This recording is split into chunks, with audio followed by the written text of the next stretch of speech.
Boa noite, irmãos. Tudo bem? Paz do Senhor, estamos ao vivo. 19h34 agora. Conexão deu um problema, caiu aqui. Por isso que eu estou voltando agora. Amém? 19h34. Os irmãos vão entrando, podem ficar à vontade. Eu vou escrever aqui e fixar a passagem que nós vamos ler, que está em 2 Timóteo. 2 Timóteo, capítulo 1, versículo 6 em diante. Amém? 2 Timóteo 1, a partir do versículo de número 6. Os irmãos vão poder acompanhar conosco. Eu deixei fixado, para que nós tenhamos a leitura aqui. No momento que eu for ler a palavra, eu estou na versão Almeida, Revista Atualizada, mas como eu sempre gosto de deixar bem claro, os irmãos podem abrir a versão que desejarem, amém? Enquanto isso, lembrando os irmãos que amanhã, quarta-feira, teremos a nossa live pelo Facebook, eu e o pastor Gilberto Taturola, às 20 horas, ao vivo, pelo Facebook, e os irmãos podem interagir conosco, que ali no momento nós vamos ler os comentários, vamos falar dos irmãos, e também na sexta-feira teremos o nosso culto, que também será transmitido pelo Facebook. Por enquanto, nós ainda não voltamos aos nossos cultos presenciais, apesar da autorização do Estado e do município. Nós estamos ainda tendo algumas cautelas, estamos preparando para em breve retornarmos presencialmente lá no Hotel Class, que era o local que nós sempre fazíamos o nosso culto ao Senhor. Então, os irmãos, por enquanto, podem ficar tranquilos que nós continuamos nas plataformas digitais, nós continuamos online e muito em breve, com a direção de Deus, com a sabedoria, nós retornaremos normalmente aos nossos cultos presenciais. Amém? Enquanto isso, os irmãos podem nos acompanhar aqui. E hoje, dia 11 de agosto, é celebrado, é comemorado o Dia do Advogado, Na verdade, 11 de agosto é a criação dos cursos jurídicos no Brasil. E é por isso que essa data é comemorada. A classe dos advogados tem, na visão dos santos, tem um padroeiro, e nós hoje, portanto, 11 de agosto, comemoramos a criação dos cursos jurídicos no Brasil, e, portanto, a data em especial, o Dia dos Advogados. E aqui fica a minha homenagem, meu abraço para os colegas de profissão, até alguns online aí, os nossos advogados, amigos, irmãos, que muitas vezes nós somos criticados, vilipendiados, menosprezados e ridicularizados por sermos advogados e cristão, ou um cristão que é advogado. Mas tudo isso, com todo respeito, é bobagem. Tudo isso é falta de informação. Tudo isso, no sentido estrito da palavra, é ignorância. Nós não podemos achar que um cristão não pode ser advogado. Assim como também nós não podemos achar que um cristão não pode ser médico, não pode ser um cientista, não pode ser um esportista, um estilista, o que for. Tudo isso é bobagem, tudo isso é falta de conhecimento, é falta de visão espiritual.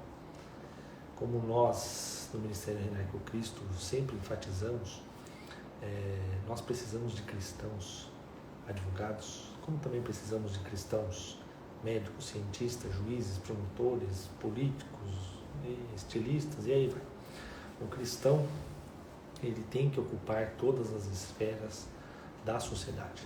E nós aqui, eu falo porque é a minha profissão, então não estou aqui me orgulhando, não estou puxando a brasa para essa sardinha, não, mas eu estou falando por experiência própria, para que deixemos de demonizar essa profissão de advogado, que é uma profissão, sem dúvida nenhuma, usada por Deus. Eu me sinto realizado, me sinto muito feliz, muito alegre e muito grato a Deus por ter me proporcionado isso, que era o meu sonho desde criança, era a minha aspiração, meu alvo desde criança, na adolescência, me tornar um advogado, que é o que, graças a Deus, há 10 anos eu já exerço, repito, com muita alegria, com muito zelo, com muito entusiasmo e sendo cada dia grato a Deus, grato por essa oportunidade, né? Porque é o que eu sempre busquei para a minha vida, é o que eu sempre idealizei. E, aliás, falando em 11 de agosto, dia do advogado, na faculdade de Direito, né, como alguns dizem, na academia de Direito, é que eu tive a felicidade e a direção de Deus de ali, quase no último ano, conhecer a minha esposa Juliana, né, a mãe da Catarina, nossa filha maravilhosa, abençoada. E ali eu conheci a que depois futuramente foi a minha esposa. Então, além de eu ser realizado na profissão, ser muito feliz na profissão, eu ainda tive esse bônus, né, de Deus, de poder conhecer ali, durante o curso de Direito, a minha atual, né, e eterna e sempre esposa Juliana.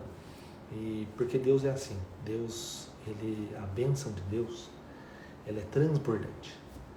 Quando nós pedimos a bênção de Deus, e ela é da vontade de Deus, você pode ter certeza que Deus vai surpreender você. Surpreender, claro, positivamente.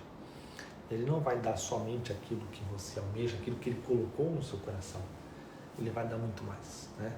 É por isso que eu gosto de dar esse testemunho, de que eu ali, quase terminando o curso de Direito, para realizar o meu sonho, eu conheci a minha esposa Juliana, que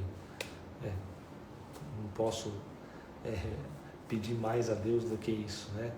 Ali concluí o curso de Direito, já depois nós nos casamos e hoje nós temos, com a graça de Deus, a vida da Catarina. Então, fica esse testemunho, fica esse incentivo e saiba, as bênçãos de Deus são transbordantes, porque o nosso Deus é um Deus que lhe abençoa, é um Deus de prosperidade. Eu gosto sempre de falar isso, que o nosso Deus é um Deus de prosperidade. É que, infelizmente, o termo prosperidade, principalmente no meio cristão, o termo prosperidade, ele ficou mal visto, né?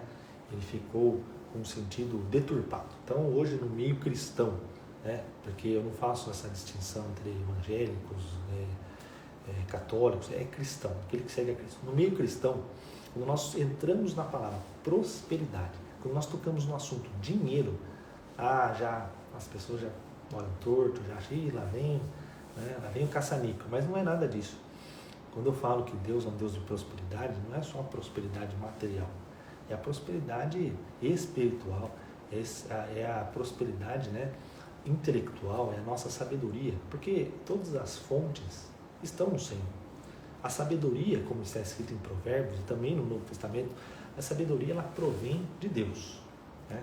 Se nós lermos ali Provérbios, fala que o princípio, né, o temor é o princípio da sabedoria. E lá em Tiago, né, ou seja, no Novo Testamento, está escrito que se nós pedirmos sabedoria ao Senhor, Ele nos concede. Então, esse é o Deus de prosperidade. É o Deus que faz transbordar. Transbordar o quê? Sabedoria. Transbordar o quê? Paz. A paz de Deus é a paz que excede todo entendimento. Isso é uma prosperidade. Isso é uma bênção transbordante. E claro, Deus, que é o dono do ouro e da prata, Ele também nos abençoa, né? Muitas vezes nós falamos em prosperidade, abençoar materialmente, mas o caminho de Deus, o início do caminhar de Deus, da bênção de Deus material para nós, ou ser mais específico, financeiro, é a bênção que não nos faz faltar o pão na nossa mesa. Esse é o começo. Deus, Ele não permite que na nossa mesa falte. Pode ser que não sobre, mas não vai faltar. Então, Deus é o Deus que dá o nosso maná diário. Mas claro, se nós soubermos, né, tomar posse, se nós soubermos as chaves do Novo Testamento para a nossa prosperidade financeira, nós também a alcançaremos sem problema nenhum.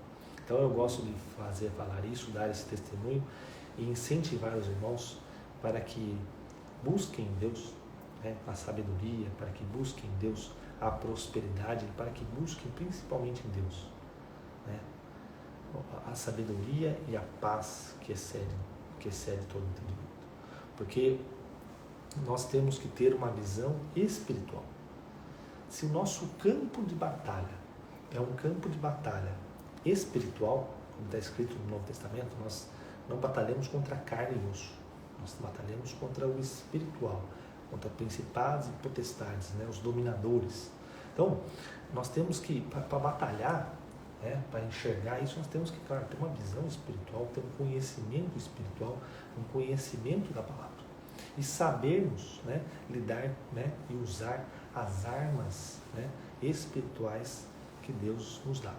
É por isso que nós do Ministério Reinar com Cristo, que enfatizamos muito a questão prática, né, a questão prática do cristianismo, não adianta só nós ficarmos na utopia, na teoria, né, as teorias, as correntes, o doutrinador tal, o teólogo tal, isso é maravilhoso, mas para um campo acadêmico, para um campo de conhecimento, para aquelas aulas de ensino. Olha, hoje nós vamos ter uma aula de ensino, maravilhoso. Mas, nas nossas pregações, né, do dia a dia, como nós estamos aqui agora, dessa forma interativa, né, descontraída, nós temos que passar para vocês questões práticas do cristianismo, questões bíblicas que são práticas para o dia a dia. Por exemplo, algumas pessoas nos perguntam sobre as situações, por exemplo, você está numa reunião, ou até mesmo você pode estar no supermercado, no shopping, né, que agora podemos frequentar, e você lidar com algumas pessoas que olham para você de uma forma estranha. A forma estranha que eu digo não é só uma forma de inveja, de ciúme, pode ser com raiva, com ódio, com reprovação. E até mesmo algumas vezes essas pessoas elas proferem palavras, frases, né, que são pesadas, que são nebulosas, que não são nada cristãs. E como que nós devemos, portanto, lidar com isso? Quando nós estamos nessas situações, que nós percebemos, né, que nós temos ali a intuição, que o nosso espírito está bem ligado, nossa alma inclinada para o Espírito, nós estamos bem conectados com o Espírito Santo de Deus, e nós percebemos um olhar ruim, uma frase ruim, uma postura ruim, nós devemos fazer o ato da repreensão.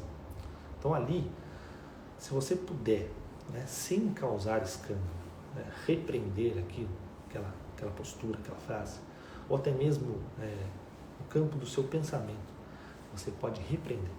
Então você percebeu, você teve aquela intuição, você teve aquela constatação, você vai repreender, mesmo que mentalmente. Você vai dizer, isso não é pensamento positivo, tá? Isso é oração, isso é trabalhar com Deus, porque Deus, Ele tem, né, nós que somos filhos de Deus, Deus tem acesso ao nosso pensamento, Satanás não tem, Deus tem. Então, em oração silenciosa, você vai dizer, eu repreendo em nome de Jesus. Sempre em nome de Jesus, porque o poder está no nome de Jesus. Então, aquela situação delicada, você diz, mesmo que mentalmente, eu repreendo em nome de Jesus. E pronto, pode ficar tranquilo. E, dependendo da situação, a pessoa chega e fala, nossa, eu não gosto de dar exemplo, porque o exemplo estraga a explicação, né? O exemplo estraga o conceito. A pessoa fala alguma frase, hoje você está parecendo tal coisa, né? Hoje você está... Principalmente a mulher. Você está de vermelho, você está aparecendo lá, você já sabe. Então o que você faz? Você fala assim, não estou aparecendo nada não. Eu repreendo em nome de Jesus. E só. Não precisa brigar, não precisa causar escândalo, não precisa causar confusão. Porque o nosso Deus não é um Deus de confusão. Então você vai repreender isso. Por que eu estou dizendo isso? Porque muitas pessoas têm essas dúvidas, né? Ficam apavoradas, às vezes ligam, né, para o pastor, ligam para o irmão, falam, olha, aconteceu tal coisa, eu estava lá no trabalho, a fulana falou isso, o ciclano falou aquilo, ele olhou de uma forma assim, eu acho que eu estou com mal olhado, eu acho que eu estou carregado. Então, repreenda. Você pode chegar, pode pedir oração para algum irmão, para algum pastor, não tem problema nenhum, mas você tem, né, na autoridade no nome de Jesus, de dizer, eu repreendo em nome de Jesus. E se você estiver numa situação perigosa, numa situação de risco, né, que você ali às vezes fica com medo, uma pessoa estranha, um medo de assalto, um problema de uma cilada, nós temos que invocar o nome do Senhor. A palavra de Deus, ela diz por repetidas vezes, no Antigo Testamento e no Novo Testamento, que nós devemos, né, invocar o nome do Senhor, porque está escrito na palavra de Deus, todo aquele que invocar o nome do Senhor será salvo. E essa salvação de invocar o nome do Senhor não é só a salvação da conversão, de você sair do império das trevas e partir e entrar para o império da luz, de você se converter, de você aceitar Jesus. Esse invocar o nome do Senhor para ser salvo também é para situações de perigo, para situações de risco. Então, toda situação que você estiver de risco, que você estiver amedrontado, você tem que invocar o nome do Senhor. E como que você invoca o nome do Senhor? Você diz, ó Senhor Jesus, ó Senhor Jesus. Isso é invocar o nome do Senhor e é isso que faz o Senhor, né, agir ainda de uma forma mais poderosa na sua vida, que com certeza Ele vai livrar você, Ele vai trazer livramento para você. Então são essas questões práticas. Outra postura e outra dica que nós damos para os irmãos é que na sua casa, né, no seu local de trabalho, na sua empresa, você pode, né, ali passar, você pode ungir, né, aqui eu tenho, são azeites, né, azeite normal, azeite culinário, e você também pode comprar aqueles óleos da unção que vendem nas lojas cristãs, você ungir os umbrais da porta. Então você, na entrada da sua casa, você tem ali o portão da sua casa, às vezes a entrada do seu apartamento, tem o batente, né? Tem aquele canto em cima, os umbrais da porta. Então ali você vai ungir, você vai pegar o azeite, você vai pegar o óleo, né? Não interessa o que é o óleo, o que é o azeite, porque o poder não está no óleo, não está no azeite e nem na sua mão. O poder está no nome de Jesus. A autoridade está em Deus. Então você vai ungir os umbrais da sua porta, o portão da sua casa, a calçada da sua casa, a entrada do seu negócio, a entrada da sua empresa, o local do seu trabalho, ali sua mesa. Você vai, né, colocar ali, passar aquele azeite, aquele óleo e orar em nome de Jesus, consagrar ao nome de Jesus, né, esse local para trazer proteção. Repito, isso não é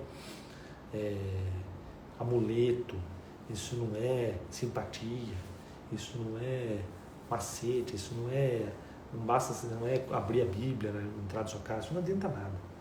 Repito, esses atos são proféticos, esses atos são bíblicos, né? Você repreender em nome de Jesus, você invocar em nome do Senhor, você ungir os seus locais de trabalho e até mesmo ungir os seus familiares, né? Às vezes você tem um parente, um amigo, né, um familiar, enfim, que não está, né, em dia com o Senhor, não está vivendo corretamente, você pode ungí-lo, né, aqui na região da testa, com azeite, com óleo. Mas se isso for muito causar escândalo, for muito ruim, não é bom você fazer isso. Então você pode ungir o travesseiro, você pode ungir a roupa, a cama, né, ali o ambiente da pessoa, algum bem daquela pessoa, sempre orando, entregando, consagrando a Jesus. Porque, repito, isso não é simpatia, isso não é amuleto da sorte, né? Isso não é positivo, pensamento positivo, isso é bíblico. Isso é você consagrar alguém ou algo ao Senhor Jesus, pedindo para que o Senhor faça a obra na vida daquela pessoa, daquele lugar, e com certeza Deus vai agir e vai responder essa oração. Eu digo isso porque porque nós estamos e vivemos numa batalha espiritual. E é por isso que nessa passagem que eu trouxe ali, que está fixado aqui na nossa live, 2 Timóteo 6, é muito importante que nós temos essa passagem gravada em nós, porque está escrito, 1 Timóteo 1,6, por esta razão, pois, te admoesto, né? Aqui é Paulo escrevendo para Timóteo, que reavives o dom de Deus que há em ti pela imposição das minhas mãos, porque Deus não nos tem dado espírito de covardia, mas de poder, de amor e de moderação. Versículo 8. Não te envergonhes, portanto, do testemunho de nosso Senhor, nem do seu encarcerado, que sou eu. Pelo contrário, participa comigo dos sofrimentos, a favor do Evangelho, segundo o poder de Deus, que nos salvou e nos chamou com santa vocação. Não segundo as nossas obras, mas conforme a sua própria determinação e graça que nos foi dada em Cristo Jesus, antes dos tempos eternos, e manifestada agora pelo aparecimento de nosso Salvador Cristo Jesus, que não só destruiu a morte, como trouxe à luz a vida e a imortalidade, mediante o Evangelho. De tudo isso, irmãos, aqui é uma carta de Paulo a Timóteo, né? O seu Paulo, ele instruía Timóteo, pastor Timóteo, para que ele ali usasse, né, um incentivo para que ele usasse as armas da fé. E Paulo diz, versículo 7, que não foi dado a nós o espírito de covardia, mas de poder, amor e moderação.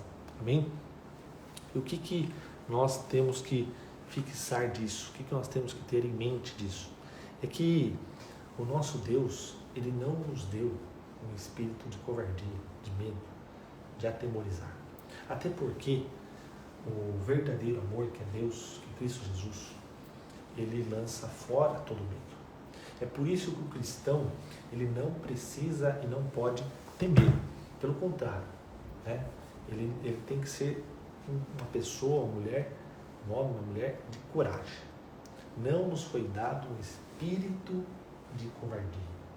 Aqui é a questão da covardia no nosso espírito humano.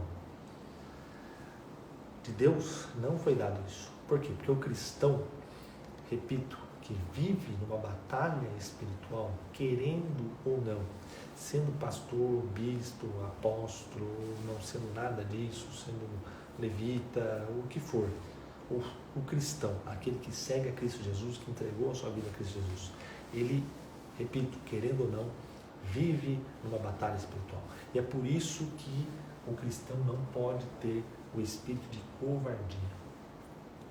O cristão, ele tem que ter uma posição de enfrentamento.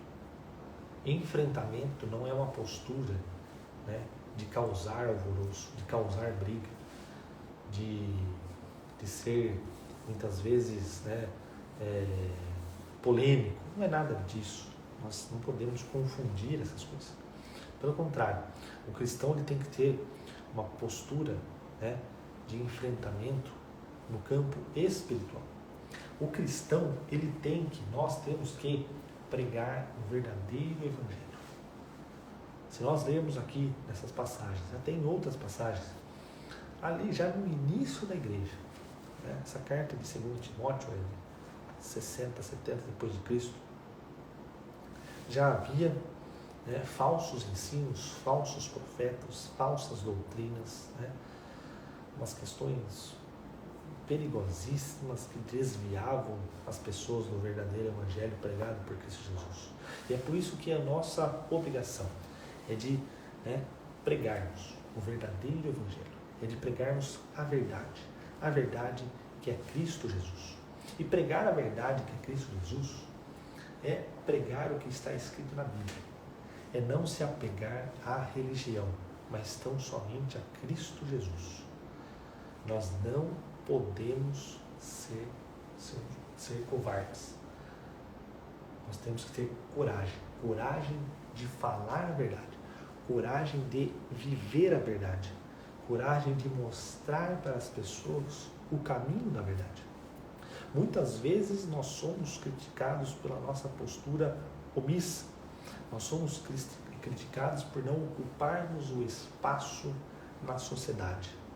E repito, estamos equivocados, estamos errados. Nós temos que ter uma posição de enfrentamento, uma posição de não ficar em cima do muro, né? Porque em cima do muro você vai levar pedrada dos dois lados.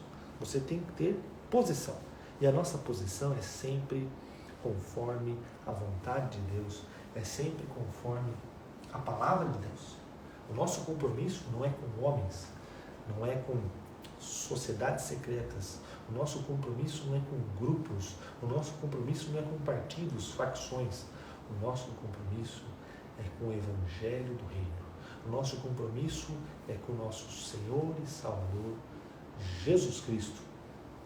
E é por isso que nós temos que ter ocupar esse espaço, viver, né, essa questão de sociedade, principalmente, né, nos tempos atuais, em que os ânimos estão aflorados, em que o cristianismo está sendo atacado, criticado, vilipendiado, apedrejado. Irmãos, tenhamos coragem. Quantos irmãos eu conheço, quantas histórias eu ouço de homens e mulheres comprometidos com a palavra de Deus, homens e mulheres que pregavam e pregam o verdadeiro evangelho e que são diariamente atacados de forma covarde. Mas eles não esmorecem, eles não retrocedem, porque o cristão que tem um compromisso com Deus, ele não olha para trás e muito menos caminha para trás. Ele sempre caminha para frente, ele sempre caminha para o alvo, que é Cristo Jesus. E Cristo Jesus, ele vai estar sempre à nossa frente, nunca atrás de nós. Né? Ele é como a nuvem lá no povo do deserto, ele está sempre conduzindo. Às vezes ele pode parar, mas ele não retrocede. É sempre para frente, é sempre progredindo, é progresso, é adiante, é avante. E essa é a nossa postura. É a postura de não retroceder, de não voltar para trás, de não esmorecer, de não deixar que nós cheguemos ao esgotamento espiritual. Pelo contrário, nós temos a direção de Deus, nós sabemos o caminho que nós devemos trilhar, e é esse caminho que nós trilharemos. Retroceder jamais, nos acovardar jamais. Coragem, coragem, coragem no Evangelho de Deus, coragem na vontade de Deus. Não tenha medo de pregar a palavra de Deus. Não tenha, e quando eu falo pregar, não é só você estar em cima do púlpito pregando. Pregar a verdade, pregar o Evangelho de Deus é no nosso dia a dia. É na padaria, no supermercado, na fila do banco, é na reunião de família, é no almoço de domingo de família, é no ambiente de trabalho. Ali nós pregamos a palavra de Deus, nós pregamos a verdade, primeiramente com as nossas posturas, né, com o nosso comportamento, com o nosso exemplo. Porque pode parecer exagero meu, mas as pessoas, elas sempre observam o comportamento do cristão, né? Sempre observam o exemplo do cristão. E é isso que faz a diferença. Esse é o início do nosso pregar. E é claro, nós também pregamos quando nós falamos, né? Quando nós proferimos palavras e frases, né? Construímos as orações, e também isso faz muita diferença. Então, coragem de dizer a verdade. Muitas vezes as pessoas nos perguntam, muitas vezes as pessoas vêm tirar dúvida, muitas vezes as pessoas falam umas besteiras por ignorância, por falta de conhecimento, e nós devemos falar a verdade. Nós devemos pregar a Cristo Jesus. Não precisa ficar dando volta, não precisa ficar com medo, com receio, fantasiar, maquiar. Direto ao ponto. Direto ao ponto. E então parar com isso de achar que o cristão tem que ser quietinho, bonzinho, caladinho. O cristão, ele tem que falar. Jesus Cristo, ele falava. Ele não arranjava confusão, mas ele falava. E falava a verdade. Ele não dava meia volta, não. Ele não falava o que as pessoas queriam ouvir, não. Ele falava a verdade. E se nós lermos, ali em Atos dos Apóstolos, nós vamos ver que os apóstolos, os discípulos de Jesus, eles pregavam com ousadia, falavam a verdade bíblica, e muitas vezes eles iam naqueles locais em que estavam os fariseus ali, que estavam os estudiosos, né, os hipócritas, e eles, na doutrina, na palavra, eles tinham ali aquele debate, aquele entrave, né? Atos dos Apóstolos tem várias passagens que nós podemos ver isso. Não é arranjar confusão, não é arranjar briga, não é achar que é melhor do que o outro, não é achar que sabe tudo. Não, é pregar a palavra de Deus, é ter coragem, porque nós somos lavados e remidos pelo sangue de Jesus, e dentro de nós habita o Espírito Santo, né? Aqui antes, quando eu falei do azeite, o azeite representa a unção, o azeite representa, né, o Espírito Santo, e nós muitas vezes temos que nos lembrar, temos que ter a lembrança de que o Espírito Santo de Deus habita dentro de nós, habita com o nosso espírito humano regenerado. É muito difícil, né? O cristão muitas vezes tem que fazer esse exercício de relembrar isso, de saber que dentro dele, ou dentro de nós, nós temos o Espírito Santo tabernaculizado entre nós, habitando dentro de nós. E é por isso que a palavra de Deus aqui, em 2 Timóteo 1, fala que nós não tenhamos o espírito de covardia, mas de poder. O poder e a autoridade, né, no nome de Jesus. O poder que nos é dado, que nós exercemos, que está em Cristo Jesus. E também é de amor. Então nós temos o enfrentamento, a coragem, mas sempre com amor. Porque a nossa luta não é na questão carnal, na questão pessoal. Nós não debatemos e não discutimos ad hominem com pessoas. Nós muitas vezes temos um enfrentamento na questão da palavra, na questão do Espírito. E é por isso que nós devemos ter amor. O amor, porque o verdadeiro cristão, ele exerce o amor. O amor que é Cristo Jesus. O amor que é Deus. Deus é amor. E também nos foi dado um espírito de moderação. De moderação. Veja só, aqui tem uma equação. Aqui está muito bem balanceado. Não ser covarde. E ter poder, amor e moderação.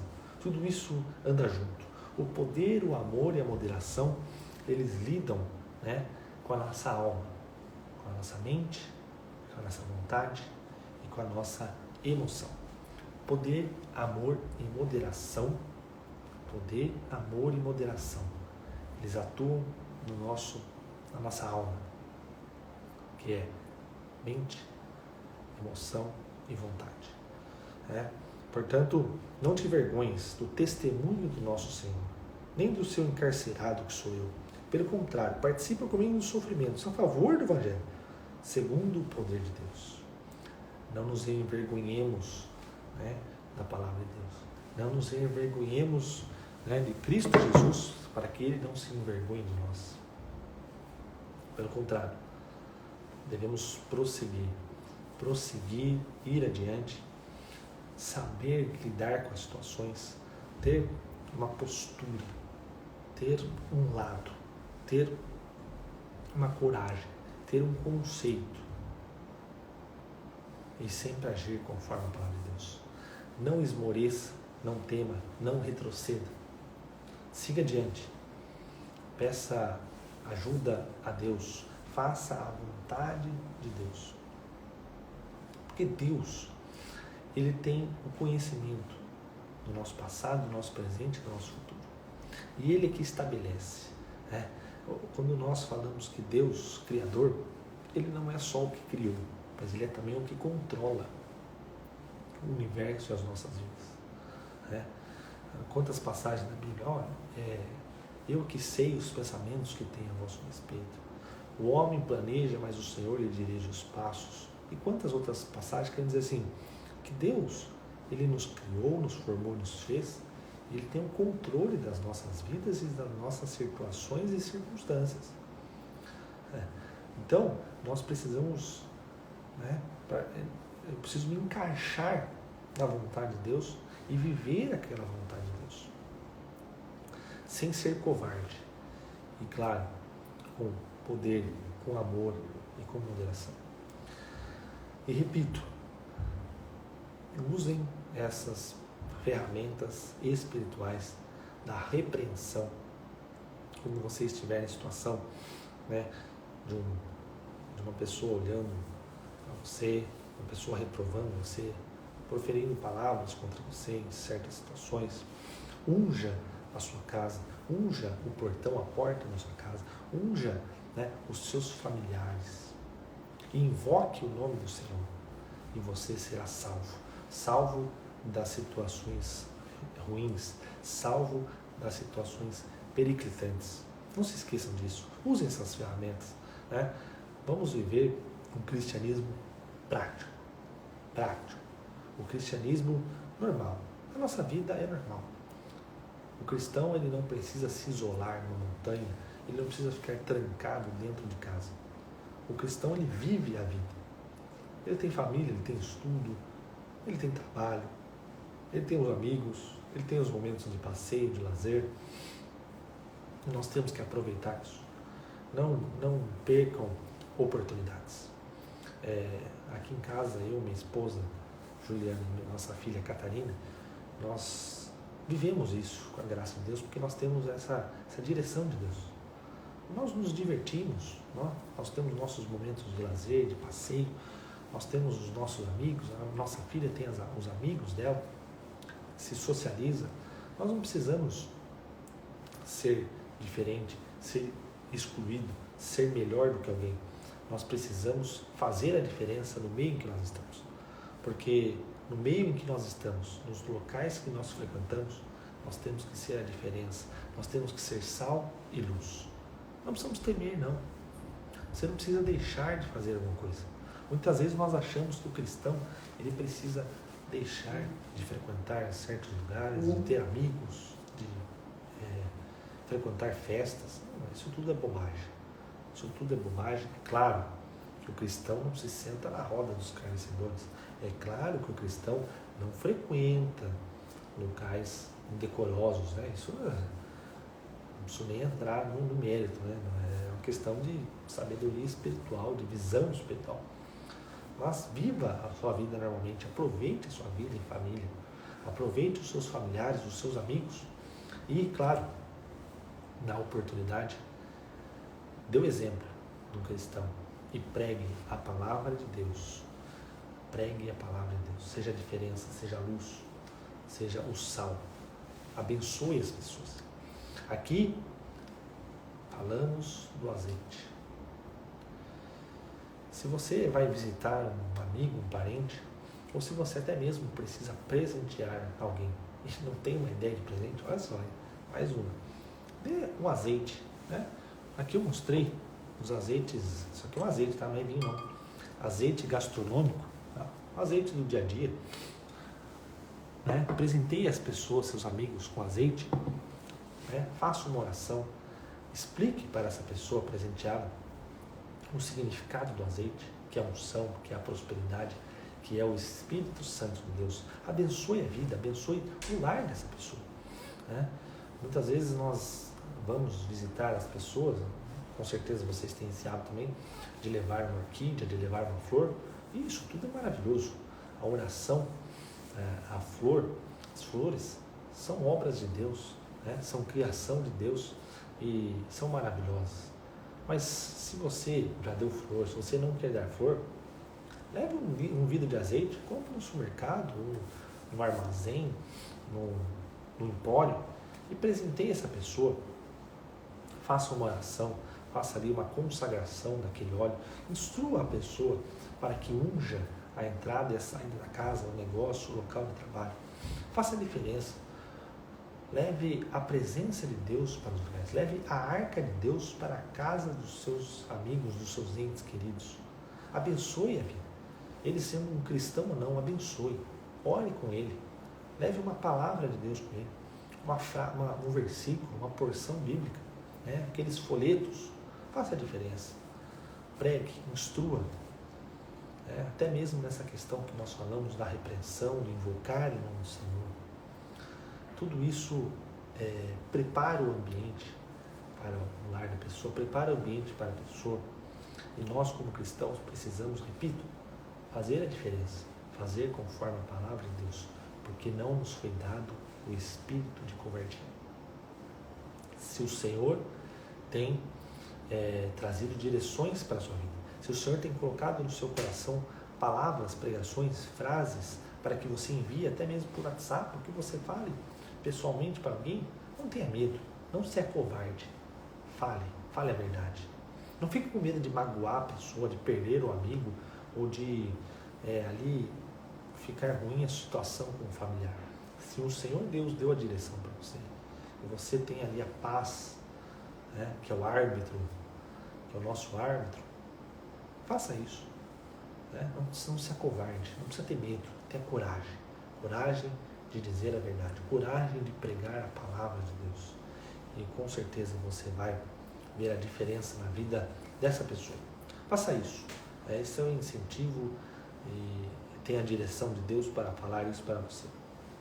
E aos irmãos que estão enfermos ou que conhecem alguém que está enfermo, nós temos orado não só na questão do vírus, mas também como tem nos alertado os amigos, nesse tempo seco, são muitas as enfermidades, os vírus que circulam no ar, muitas vezes nós ficamos ali baqueados, ou com algum ruim, mas não temos. Ore a Deus, nós temos orado a Deus, e nós oramos para que o Senhor repreenda na sua vida, no seu lar, nos seus familiares, todo o espírito ruim de enfermidade, todos aqueles dardos inflamados, todas aquelas armas espirituais ruins que são lançadas contra você para que você fique ruim. Nós repreendemos em nome de Jesus. Nós repreendemos em nome de Jesus essas enfermidades, esses cansaços, essas dores, essas perturbações, essas depressões. Recebam de Deus a bênção, recebam de Deus o bálsamo de Gileade, receba de Deus o refrigério, receba de Deus a paz que excede todo entendimento, porque o nosso Deus é um Deus vivo, é um Deus que é todo-poderoso. Recebam em nome de Jesus. Eu recebo e eu profetizo na minha família, no meu lar, no lar dos meus familiares e amigos, a paz de Deus, as bênçãos de Deus, a prosperidade de Deus, a saúde de Deus, no nome de Jesus. Permaneçam na presença de Deus, fiquem firmes na palavra e não tenham o espírito de covardia. Sejamos corajosos como bons embaixadores e soldados de Cristo Jesus, que é o nosso general. Fiquem na paz e amanhã nós estaremos ao vivo às 20 horas pelo Facebook. Que Deus os abençoe e uma boa noite.